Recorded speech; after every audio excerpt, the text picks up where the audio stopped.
入世蒼茫，梟雄黑星，號令天下，莫敢不從。且看我麻粒王如何滲透三國各個角落，江山美人笑傲於梟雄之間，游刃有餘。三國只需我一聲令下，即可瓦解。第166集，蔡侯紙上面畫住嘅係一幅簡單嘅并州地圖。喺呢幅地圖當中，西河郡用紅線標咗出嚟，然後有3支巨大嘅紅色箭頭。呢3支箭頭分別係從上郡、定襄郡同埋太原郡指向西河郡，意思好明顯。麻粒王要帶動干戈，三路進軍西河。但係怪就怪在呢度啦，點解要將自己嘅軍事意圖話俾交戰對方聽呢？再睇地圖下邊寫住2排字，第一排係西河上郡，第二排係張濟張壽。顯然呢個交換條件。李儒講啦，呢個有啲過分啦，敗軍之將唔值上黨西河兩郡呢？孫夏毫不退讓咁講啦，既然係咁啊，我家主公自然會揮軍自取。李儒笑啦，你講得輕鬆啊吓！西河仲有韓潛、胡才、李岳10萬白波軍，如果只係防守，憑借西河地勢之險，黃隔離未必就能夠食得落。再講上黨而家有李傕將軍嘅3萬人馬，唔單止可以守得固若金湯，仲可以同西河互為其國。黃隔離如果想出兵西河，李傕必定會出兵太原。如果咁嘅話，黃隔離就會守望不能相顧，咁就只能喺西河退兵自保。呢個簡單嘅道理，佢自然會知道嘅。孫夏笑住講啦，哈哈哈哈，李博士之言一啲都冇錯。不過而家天下並不安定，朝中大臣各懷心思，關東豪強蠢蠢欲動，此乃時局。而家嘅時局就好似烈火烹油，一啲哆火聲接到油鑊，就會引發滔天嘅烈焰。如果我主喺并州帶動干戈，中原各州郡必有反應，屆時天下大亂，遍地烽煙，恐怕相國唔想睇到咁嘅場面啊嘛？李儒同埋董卓聽到咁，都冇即時講嘢。當前朝堂同埋天下形勢，李儒同埋董卓亦都非常清楚，乃至喺仲未收到上郡戰敗嘅軍報之前，董卓就已經有咗喺上郡退兵嘅諗法，只不過冇諗到張濟、楊鳳敗得咁快，形勢發生咗咁大嘅逆轉。董卓並唔擔心打唔贏麻粒王，喺收編咗洛陽嘅北軍、南軍、西原軍、8關守軍之後，董卓將西涼軍同埋關中軍調咗入洛陽周邊。呢個時候，董卓掌握嘅軍隊已經有20幾萬，能夠用於進攻嘅軍隊亦都係15萬以上。呢度當中仲唔包括西河郡嘅10萬白波軍。正係因為掌控咗咁強大嘅兵力，先暫時震懾到天下嘅豪強，令到佢哋唔敢公然同自己對抗。但係如果同麻粒王喺并州大戰，講唔埋即時會天下大亂。就正如孫夏所講啊，烈火烹油，只要跌退嘅火聲就能夠引起滔天巨焰。呢個麻粒王真係一粒老鼠屎吓。所以而家同麻粒王停戰最符合董卓嘅利益。如果同佢開戰，只會置自己於危難當中，真係實屬不智。不過董卓同樣對麻粒王深深忌憚。如果任由麻粒王獲取整個并州，咁就無異於飲鴆止渴，養虎為患。思前想後，佢都諗唔出咩好橋。而孫夏就翹埋隻腳喺度坐，並唔急，自己斟自己飲，似乎旁若無人一樣。對於董卓同埋李儒嘅反應，已經盡在賈詡同埋麻粒王嘅意料當中。嚟洛陽之前，麻粒王同埋賈詡早已經交代過，自己只要掌握住談判節奏，適時講下說話，見機行事就得。正所謂一切盡在掌握當中。果然過咗一盞茶功夫，就聽見董卓長嘆一聲講啦：唉，我同張濟同生共死20幾年，唔係兄弟勝似兄弟。今日張濟雖敗，我都唔忍心佢受辱。不過王隔離似乎獅子開大口，咁本相為天下計，只能夠捨小義而取大義啦。呢個係討價還價，叫孫夏唔好獅子口開大價。至於為天下計，乜鬼係小義大義，亂噏。董卓確實對手底下嘅將卒非常之好，但係如果要為一個人而毀全局，亦都絕對做唔出。根本嘅目的其實就係想通過妥協嚟緩和同埋王倫之間嘅關係，唔想喺呢個時候同王倫大動干戈。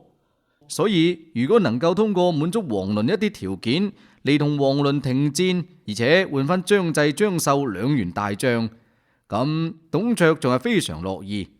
只不過呢個條件絕對唔能夠超越底線。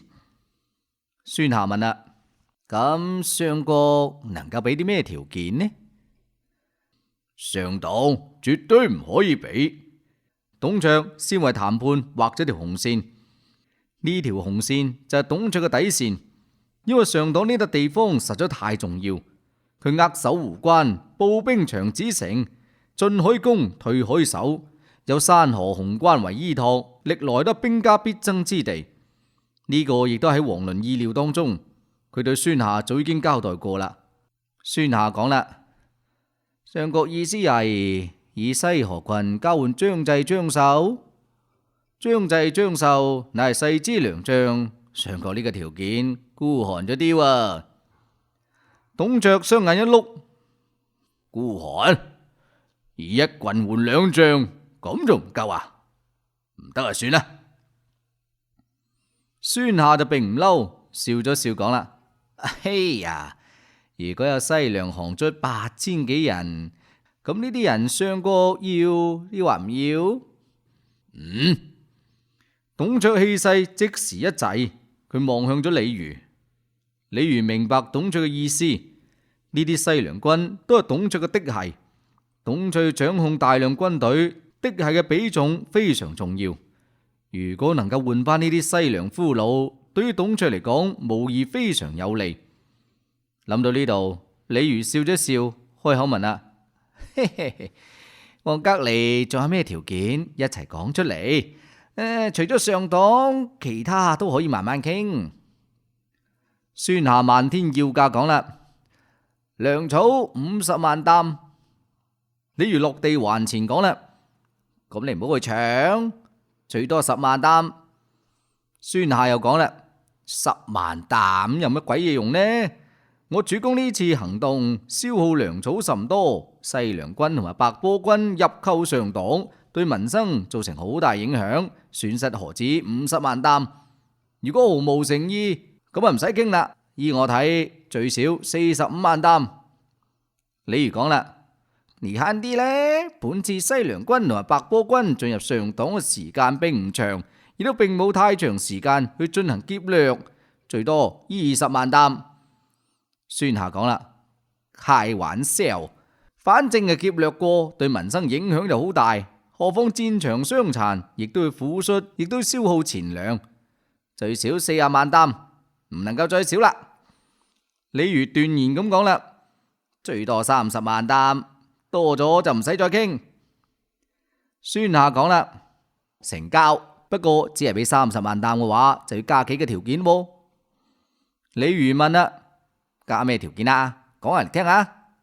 孫夏坐正個身，佢數手指咁講啦：第一，上國唔可以封鎖商貿，我主公治下所有商品都可以銷往中原各州，上國唔可以設關阻攔，亦都唔可以收稅，呢個其中包括烈酒同埋食鹽。第二，唔能夠禁止人口流動，唔能夠妨礙我主公收容流民。第三，西河郡嘅白坡軍退兵嘅時候，不得行劫掠之事。第四，我主年青氣盛，聽聞宮中美女甚多，而皇帝年幼，乃至於嗰班宮女長年飢渴，所以必須加上500美女。顯然呢第4條係孫夏自己加上去嘅。佢係洗腳上田嘅農民出身，始終格局都唔係好大。呢種咁嘅條件都講得出口，實在有啲丟架，冇文化真可怕。本集播講完畢，歡迎大家到微博 KK 金剛故事留言反饋，我哋下集再講。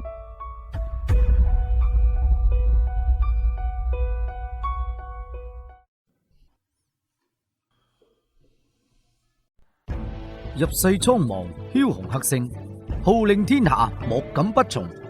且看我麻粒王如何滲透三國各個角落，江山美人笑傲於梟雄之間，游刃有餘。三國只需要我一聲令下，即可瓦解。第167集，對於孫夏提出嘅4個條件，董卓就冇咩異議，於是最終嘅協議就咁愉快達成。呢個對雙方亦都係互惠互利。對麻粒王嚟講，而家要將制投降自己就冇乜可能，乾脆就係等等先，將嚟董卓死咗再講。憑借住同張繡師兄弟嘅關係，將來就會水到渠成。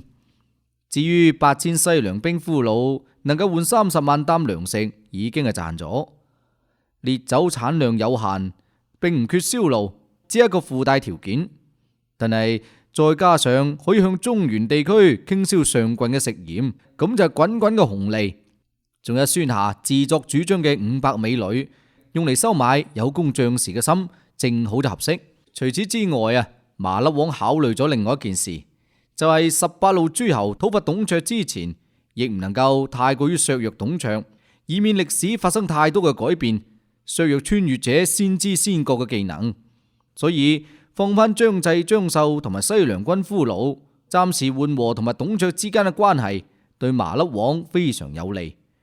軍事永遠都為政治服務，戰爭只係一種手段，所有軍事行動都為咗達到某種政治嘅目的。同樣能夠達成政治目的嘅手段，除咗戰爭，仲有談判。曾經有人講過，政治嘅本質就係妥協，能夠獲得各取所需嘅利益就得。戰爭並非唯一嘅選擇。對於董卓嚟講，好處前面講過啦，喺度就唔再重複。和議傾成，皆大歡喜，大家就飲酒傾偈，吹水放屁，酒足飯飽，狂歡一夜之後，大家就按章行事，談判就算結束。美女可以先俾500美女，等孫夏順路帶翻去，開心到孫夏好似新郎哥一樣。一路之上有唔少美女俾呢個農民頭禍害咗。花開兩朵就各表一枝吓。先唔講孫夏呢個農民頭，我哋翻返到并州上郡，冬至已經過咗，大地之上銀裝素裹，金毛犬一休，成日喺紅衣嘅陪伴底下，四周圍亂趯，將周邊嘅野生動物都禍害咗一次。而麻粒王清靜落嚟之後呢，亦都陪住佢哋兩個喺野外邊玩到癲晒。一逛呢，就逛到咗延安嘅寶塔山。呢度係笪聖地，當年教語文嘅嗰位老師好動情咁曾經朗誦過：心口啊，莫要咁厲害地跳，灰塵呀，莫把我眼睛擋住，手揸黃土我不放，緊緊貼在心窩上，幾回夢裏會延安，雙手扭定寶塔山。美女老師嘅聲音仲喺耳邊回蕩，聲音實在太過於美，人靚聲甜，以至於班上面好多同學都自稱咩寶塔山，於是就有咗寶塔山1號、寶塔山2號、寶塔山3號。而麻粒王記得自己當時就係寶塔山嘅28號，因為班上面一共就28個男生，麻粒王因為面上面有豆皮，所以只能夠排到最尾。不過呢個時候，呢度並唔叫寶塔山，而係叫做楓林山。寶塔建於唐朝，但係唐朝亦都唔叫寶塔山，仍然叫做楓林山。係去到宋朝時期改成為嘉嶺山，而近代先改成為寶塔山。呢座山位於扶師，亦即係延安啊，喺城東嘅南方，海拔大概1135米，為周圍群山之冠。山上邊草木繁茂，野生動物甚為之多。麻粒王帶住典韋、何曼以及幾名親兵喺洪爾同埋一休帶領底下入山狩獵。冬天係狩獵嘅季節，動物會喺雪地上面留低腳印，順住腳印追就可以有跡可尋。有一休喺度，狩獵就係一件非常輕鬆嘅事。唔多一個時辰啫，就已經捉到咗2隻黃羊、3隻野兔。喺回程途中，一休又發現咗麋鹿嘅蹤跡，幾個人靜雞雞摸咗過去，終於喺條小溪旁邊發現咗一群麋鹿。遠遠望過去，竟然有7、8隻咁多。由於溪水旁邊草木茂密，雪亦都好薄，呢啲麋鹿正喺度用鹿角撞住樹枝，等樹枝上面嘅冰雪跌落嚟，然之後就可以食到樹上面嘅嗰啲嫩枝。麋鹿就唔好獵殺，因為呢啲動物好機警，稍微有啲咩動靜就會俾佢哋發現。一旦俾佢哋發現，就好難追得到。而且呢種動物任何時候都有一隻擔任警戒，佢唔飲唔食，四周圍咁望，一旦發現危險就會發出警告，然後帶住大家即時就撇嘅。所以如果要獵殺麋鹿，就一定要分工，一部分人驅趕，一部分人喺麋鹿必經之處去攔截。講到打獵，最有經驗嘅就係洪爾，於是洪爾就做打獵嘅總指揮。佢哋而家一共有20人，散開守咗各條路上，然後驅趕住麋鹿向住最窄嗰條路上面趕。喺嗰啲麋鹿嚟到窄路之後，事先埋伏喺窄路之上嘅王倫、典韋等人一齊衝出嚟投擲嗰啲武器。5隻麋鹿被一舉獵殺，而剩低嘅3隻就落荒而逃。呢一次佢哋收穫非常多，大家都好開心，有講有笑，抬住獵物落咗山。戰馬喺山腳嘅營地有人看守，只要到咗山腳，將呢啲獵物掉喺雪橇上邊，就可以拉翻屋企。不過當王倫費到達山腳嘅時候，就發現有啲唔妥啦。山下邊有一大班人正喺度等住自己，見馬車上面嘅旗號竟然係一個殷字，殷家嘅商隊。遠遠咁，只見值守營地上面嘅洪大就前嚟稟報講啦：主公，殷家商隊已經嚟咗好耐，帶頭嘅係個靚女。靚女？咁一定係殷家長女殷姜啦。呢個時候，河北殷家家主殷日已經因病過身咗2年。殷日嘅所有子女當中，只有殷姜算係成年。咁洪大口裏邊講嘅靚女，咁就只能夠係殷姜。王倫眼珠一轉，對洪大講啦：今日天色已晚，大家打咗1日嘅獵都攰啦，唔返扶師城啦，就喺山下邊紮營過夜咧。顯然麻粒王就另有心思，條友仔諗住上菜啦。本集播講完畢，歡迎大家到微博 KK 金剛故事留言反饋，我哋下集再講。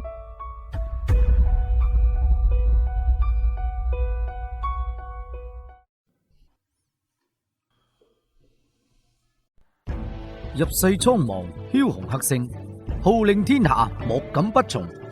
且看我麻粒王如何滲透三國各個角落，江山美人笑傲於梟雄之間，游刃有餘。三國只需要我一聲令下，即可瓦解。第168集，營地當中，300幾名強壯嘅商隊伙計正圍住一部裝飾豪華嘅馬車四周圍。呢啲商隊伙計一個個生到牛高馬大，成面兇悍，能夠成為漢末最大豪商殷氏嘅商隊護衛，絕非等閒之輩。殷家商隊走南闖北，除咗用錢打通各處關係之外，佢哋本身護衛嘅強悍亦都係功不可沒。喺亂世當中，如果冇一支強悍力量在手，越有錢就越危險。如果護衛唔得強悍一班土匪馬賊就會令到你人財兩失。喺呢個豪華馬車之上，一共坐住3個人，其中2個係好靚嘅丫鬟，分別叫做小煙、小紫。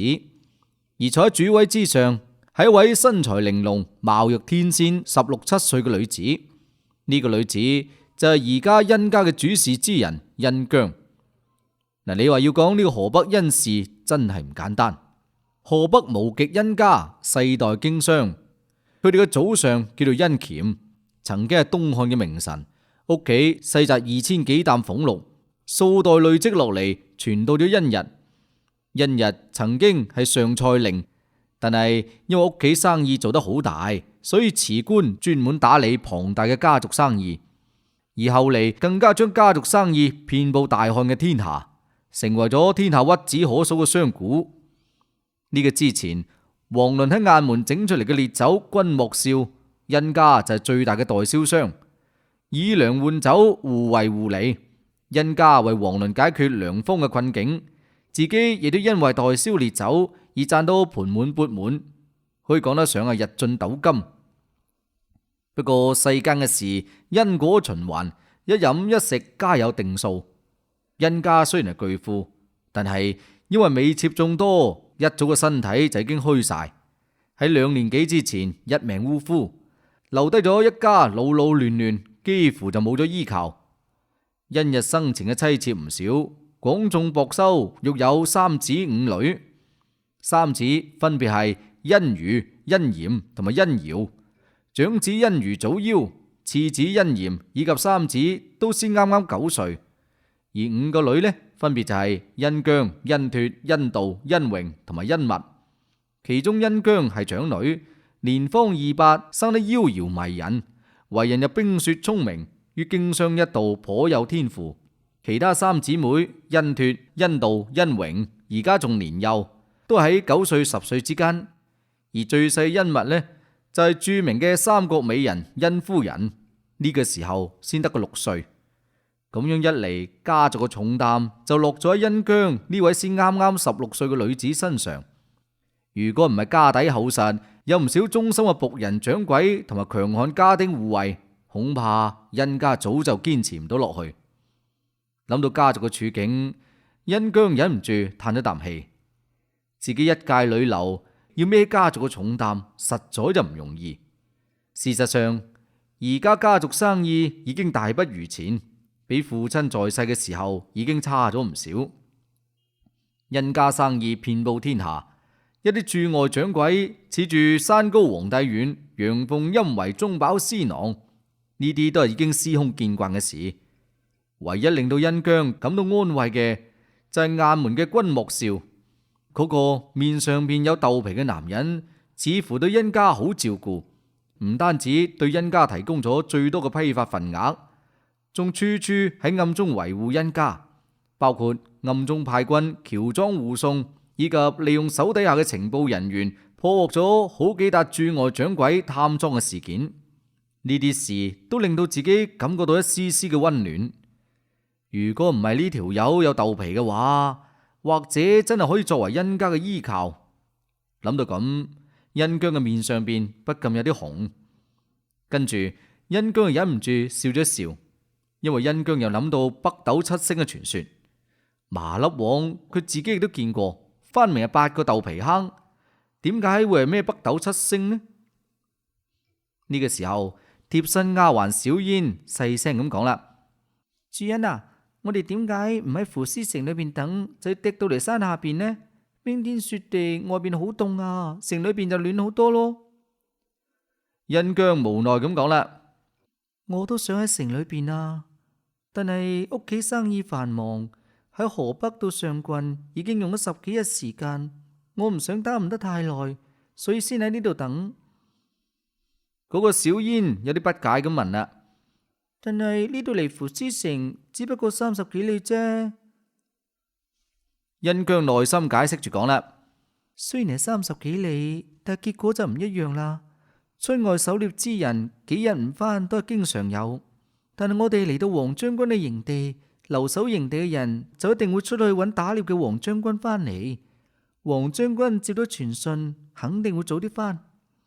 小煙聽完之後冇再講乜嘢，佢心諗雖然係咁講，但係好似有啲牽強。就喺呢個時候，車外邊嘅護衛稟報啦，黃將軍佢哋翻嚟啦。恩姜拉開馬車窗簾一角，果然見到對面山上邊有幾十人抬住大大小小嘅獵物，正喺度向住山下邊行緊過嚟。一邊行仲一邊高聲怪叫，睇嚟收穫唔細啊！恩姜不禁莞爾一笑，佢眼裏邊多咗一絲光彩。自由自在，無拘無束，真係好啊！講完之後，恩姜擰翻轉頭對小煙講啦：你去黃將軍嘅營中幫我打聲招呼啦。小煙應咗聲，落咗馬車，喺護衛嘅陪同底下，向住黃倫營帳行咗過去。恩姜放低窗簾，挨咗軟榻之上，佢呼吸有啲急促，感覺到有啲啲嘅緊張。漢朝嘅時候，並冇明清時期嗰種男女嘅避忌，女子拋頭露面並冇咩不妥，只不過自己身為一個女子，直接去人哋帳篷當中，畢竟多多少少有啲唔妥，所以先叫丫鬟過去通報。冇過幾耐，小煙翻咗嚟，手裏邊攞住一包用絲帛包住嘅嘢，佢呈上嚟俾恩姜，跟住講啦：主人啊，嗰個黃將軍叫奴婢將呢樣嘢交俾你。恩姜詫異咁接咗過嚟，輕輕打開絲帛，只見上面係又細又白、晶瑩剔透嘅粉末。佢放喺鼻底聞一聞，冇任何嘅異味。恩姜詫異咁問啦：呢啲係咩嚟噶？小煙講啦：鹽咯。嗰個黃將軍話呢啲係精鹽。精鹽？恩姜更加詫異，自己見過嘅鹽亦都唔少，佢從嚟未見過冇異味又晶瑩剔透到好似粉末咁嘅鹽。佢輕輕用隻手指尾黐咗少少，放咗粉紅嘅利尖之上，即時恩姜面上面露出咗狂喜嘅神色。快啲帶我拜見黃將軍！呢一興奮，男女之間亦都冇咁多避忌啦。佢企起身嚟，喺小煙小子嘅服侍底下，仔細整理咗下妝容，跟住打開車門，落咗馬車。喺小煙小子左右攙扶底下，婀娜多姿咁向住黃倫嘅帳篷行咗過去。黃倫呢個人真係好卑鄙啊！吓，喺捉老鼠之前，肯定先放啲梨。佢用一包精鹽就將呢個美女引到自己送上門，果然係不懷好意，奇心當誅。不過實質上黃倫並冇咁壞，壞嘅係帳篷當中嗰個戲中戲志才。呢一切都係戲志才諗出嚟嘅屎橋。本集播講完畢，歡迎大家到微博 KK 金剛故事留言反饋，我哋下集再講。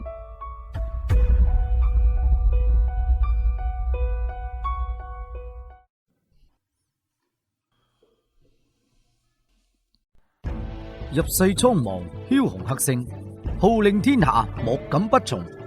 且看我麻粒王如何滲透三國各個角落，江山美人笑傲於梟雄之間，游刃有餘。三國只需我一聲令下，即可瓦解。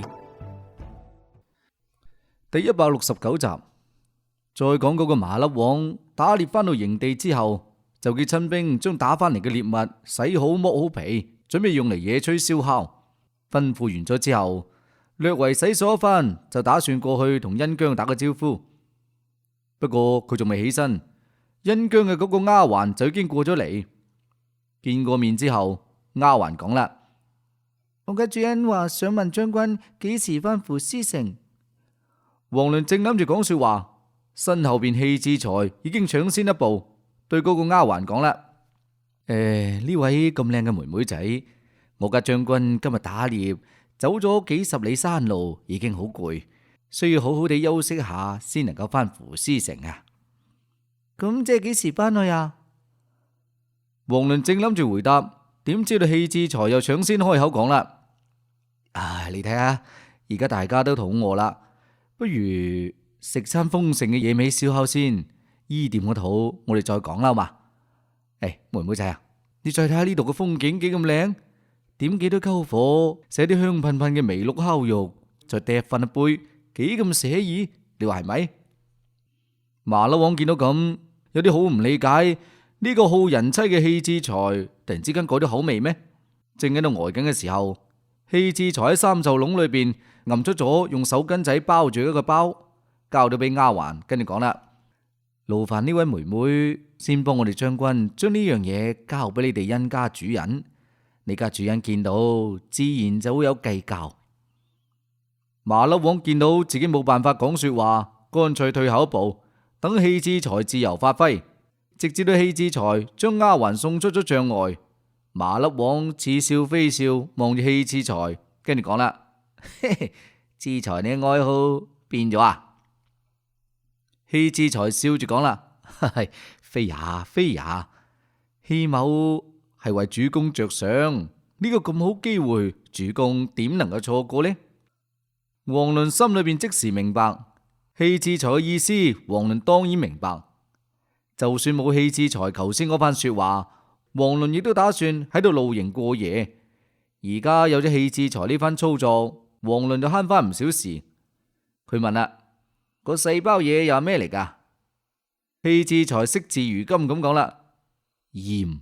問到呢度唔使再問，呢啲精鹽係幾日之前整出嚟嘅。道理好簡單，就係幾次溶解過濾再重新結晶嘅過程嚟啫。麻粒王而家自己用嘅都係精鹽，出外打獵難免會喺外邊野餐，呢個精鹽肯定要帶。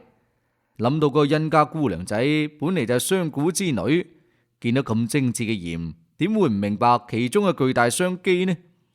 漢代嘅鹽係以顆粒鹽為主，雜質好多，仲有異味。就算係海鹽呢種結晶成粉末嘅鹽啊，亦都有好多雜質，色澤就偏黃。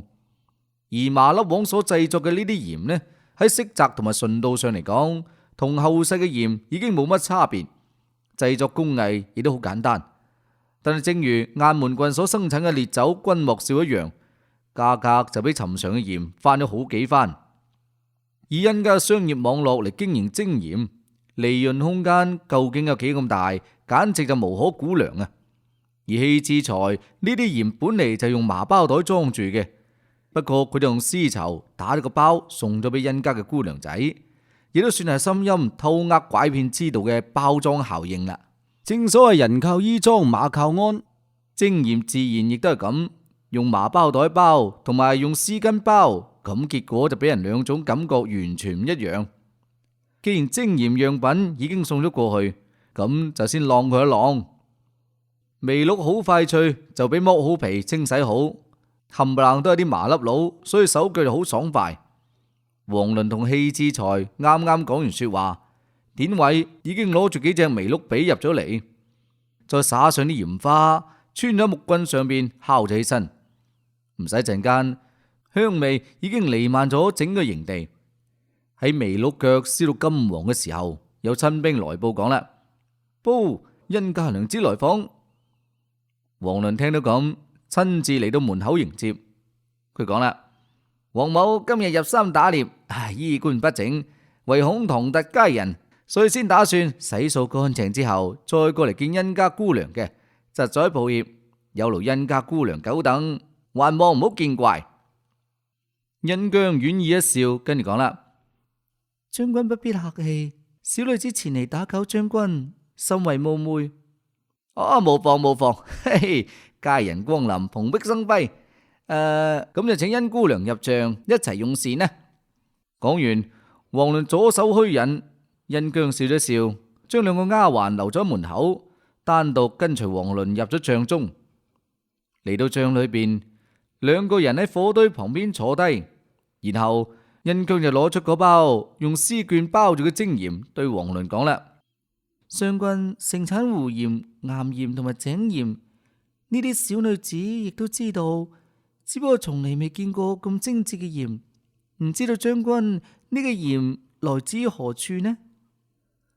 王倫實話相告講啦：呢啲鹽乃係王某親自製作，王某有秘法可以製鹽啊！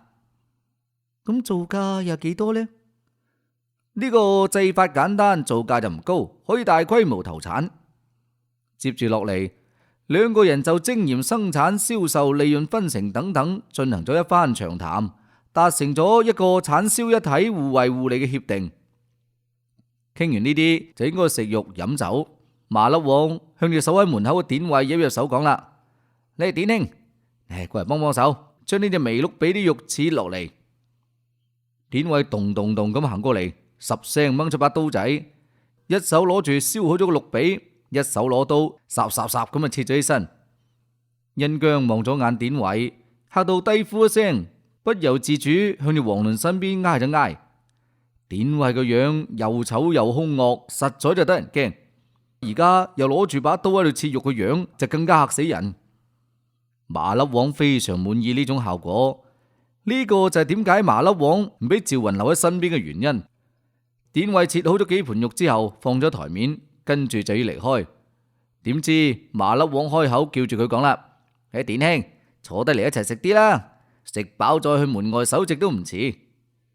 典衛聽到咁，甕聲甕氣應咗聲，佢一手拿住半隻羊髀，咿牙鬆槓咁照咗起身。呢個樣啊，真係嚇到恩姜花容失色。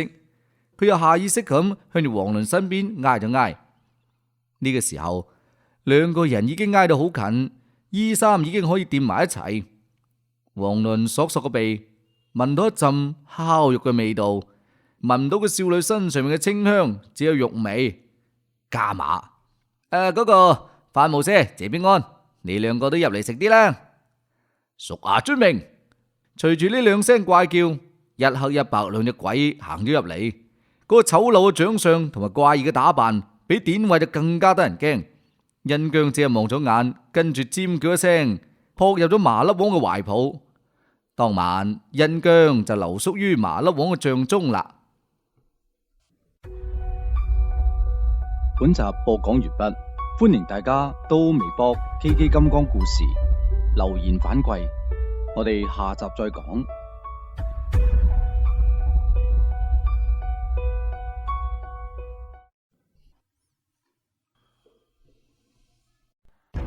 入世蒼茫，梟雄黑星，號令天下，莫敢不從。且看我麻粒王如何滲透三國各個角落，江山美人笑傲於梟雄之間，游刃有餘。三國只需要我一聲令下，即可瓦解。第170集，經過一番雲雨，直至到清晨先雨收雲散。第二日早晨醒過嚟，又是抄咗一輪。帳外邊冬雪已經停咗，但係仍然冷風刺骨。但係帳內就篝火通明，溫暖旖麗，好似春天一樣。起身之後，恩姜覺得全身冇力，小煙小紫亦都搖搖鴨鴨過嚟扶佢。呢兩個丫鬟琴晚亦都幫咗唔少忙，而家互相扶持，一個二個趷下趷下，想翻返去商隊營地。點知道行到門口，一隻身形好似牛牯咁大嘅金毛即時飆咗出嚟。咩嚟噶？三個人嚇到花容失色，齊聲尖叫，再一次撲入到麻粒王嘅懷裏邊。麻粒王開口鬧啦：你隻衰狗啊，嚇親你女主人啦！金毛搖住隻尾，嗚嗚聲喺度嗌：過嚟道歉！一休耷低個頭，搖住條尾嚟到身邊，嚇到三個女人緊緊攬住麻粒王唔放。好一番解釋，又好一番安慰之後，佢哋咁先好咗啲。又見到一休確實冇咩威脅，三個人咁先紅住塊面喺麻粒王身上邊爬咗落嚟。經過呢一日一夜嘅搞作，呢個時候喺三個人嘅眼裏邊，麻粒王面上面嘅豆皮坑已經唔再係咩缺陷，而係睇起嚟令人覺得好有安全感。稍作休息之後，麻粒王叫甄家商隊同自己嘅親衛合併埋一齊，前往花馬池。嗱，呢個花馬池就唔係咩池，而係一個鹽湖。呢個湖位於定邊縣，離扶絲城有200-300里路程。呢個係上郡最大嘅湖鹽產地。上郡一個大小鹽湖14個，喺眾多嘅鹽湖當中，唯有花馬池嘅面積最大，產鹽嘅質量最好。後世嘅花馬池面積高達4500畝，平均水深呢就0.1米。年產鹽4萬噸。嗱，你唔好睇個水深先得個0.1米，亦就係得個薄薄一層水啊，企喺上邊啱啱過你腳眼冇幾多嘅啫。但係你再睇個面積， 4500畝，真係夠晒廣闊。年產鹽4萬噸，呢個係後世嘅數據。咁喺古代能夠產幾多呢？只多不少。點解啊？因為後世產嘅係精鹽，古代產嘅係粗鹽。花馬池採鹽唔叫做採，亦都唔叫做製，而係叫做打鹽。呢個鹽能夠打嘅咩？的確係打掃個打，好似掃地一樣，攞住把掃把係咁掃就得噶啦。喺古代，你話係幾大一筆財富嚟呢？睇到呢度，大家應該明白點解麻粒王同董卓談判嘅時候，其中一個條件就係唔可以封鎖上郡嘅鹽啦。呢啲鹽只要能夠暢通無阻銷往中原，咁就足夠令到上郡變成巨富。大家應該明白殷家點解要同麻粒王合作，有呢啲咁嘅鹽礦喺度，再充分利用殷家龐大嘅商業網絡，幾年之間就可以令到殷家嘅財富再翻一番。喺咁巨大嘅誘惑之前，你唔好話陝西嘅殷姜，就算殷氏5姐妹冚唪唥都跟晒麻粒王，對殷家嚟講都完全係值得。所以殷姜呢次留宿喺麻粒王嘅營帳當中，亦都未嘗唔係早就有咗為家族而獻身嘅思想準備。麻粒王帶住殷姜喺花馬池邊住咗好幾日，安排咗好多採鹽同埋煉鐵嘅各項事宜。具體嚟講，精鹽嘅製作同埋銷售行嘅係高端路線，主要面向係富人，而普通嘅鹽粒亦都叫做精鹽，但面向貧苦大眾。上郡官員負責採鹽同埋煉鹽，殷家負責銷售，商定利潤價格，雙方分成。呢個方面嘅合作可以參照雁門君莫笑。幾日之後，王倫就帶住殷姜翻到扶師，然後派人去殷家嗰度提親，納殷姜為平妻。至於殷家嘅生意，仍然係由殷姜代為打理。王倫暗中派人相助。等過咗幾年之後，殷家嘅男丁殷嚴、殷堯長大啦，再交翻俾殷家。咁樣一嚟，麻粒王喺上郡嘅事亦都算係基本結束。呢個時候已經到咗農曆嘅10月中旬，天氣開始變得寒冷。喺王倫決定翻到太原嘅時候，傳嚟咗孫夏同埋董卓談判嘅結果。白波3大天王嘅韓潛、胡才、李鄂已經從西河郡退兵翻到河東。王倫亦都下令放咗張濟、張繡，叫2個人帶住8000嘅俘虜兵經秦直道翻到關中。臨行之前，王倫同埋趙雲為呢個師兄張繡擺酒餞行，送咗佢30幾里先翻嚟。關於西河郡嘅太守，王倫諗嚟諗去，亦都揾唔到適合嘅人選。最後，王倫就只好重新起用常敗將軍彭脫。彭脫點解叫常敗將軍呢？只係因為佢獨自領軍，幾乎就冇打過勝仗。楊迪敗於朱俊，東阿就敗於程昱，雁門就敗於灰頭，定襄善無就敗於步道根。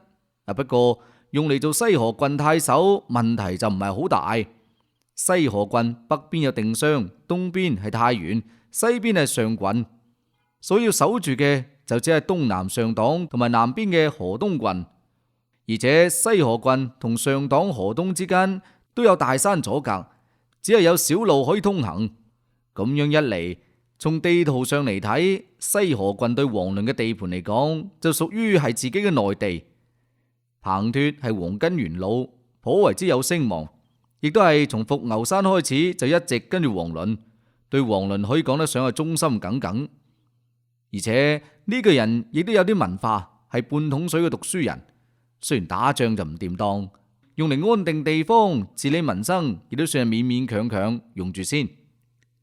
諸事安排妥當，亦就應該翻太原。不過正當王倫打算收拾行裝翻太原嘅時候，賈詡同埋戲志才就一齊過咗嚟。2個人一齊嚟，咁就一定有咩要事。王倫叫人將2個人請到書房，斟咗2杯熱茶之後，咁先問啦：2個先生一齊過嚟，係有啲咩要教我？戲志才同埋賈詡對望一眼，開口講啦：戲某連日嚟同賈軍師仔細思量，反覆推演，覺得將軍嘅軍政大略尚需調整。王倫笑咗笑，咁兩位軍師不妨直言啦。戲志才講啦，第一，將軍應該擴充軍隊啦。董卓入京，天下大亂將至，而將軍就仍未擴軍。雖然係體察民間，但係會適得其反。呢一次西涼白坡匈奴入侵上郡就係前車之鑑。如果將軍喺上郡駐軍有4萬，又何至於此呢？王倫岌岌頭，跟住又問啦，咁第二點呢？戲志才面色一整，開口講啦，天下將亂而北邊不正，此為不智。南匈奴名為依附，實則自己發展。而家人口已經多達60幾萬，如果唔能夠喺天下大亂之前將佢平定，必定成為將軍嘅大患。冇錯，呢個正係王倫所擔心嘅事。自從進入雁門以嚟，王倫同埋鮮卑已經3次開戰，滅咗灰頭同埋柯比能，打到步道根遠逃陰山以北，唔敢南下牧馬，又扶持咗賀留圭特同步道根作對，令到中部嘅鮮卑陷入分裂。咁樣一嚟，中部鮮卑已經不足為慮，而東部鮮卑、西部鮮卑同埋烏桓人嘅話，就冇同自己嘅轄區接壤。而家唯一對王倫有威脅嘅，就係借住依附之名，俾朝廷安置喺朔方發展壯大緊嘅南匈奴啦。而喺原本嘅歷史之上，五胡亂華嘅第一胡就係南匈奴，滅亡西晉，永嘉喪亂，逼到漢人衣冠南渡，就係俾大漢養肥咗嘅呢隻惡狼。係時候喺天下諸侯討伐董卓之前，好好地教訓下呢隻惡狼，至少就要打斷佢一隻腳，以免將嚟自己征伐中原嘅時候喺自己背後搞搞震。諗到呢度，王倫望向咗賈詡同埋戲志才，跟住問啦，有冇具體嘅方略？本集播講完畢，歡迎大家到微博 KK 金剛故事留言反饋，我哋下集再講。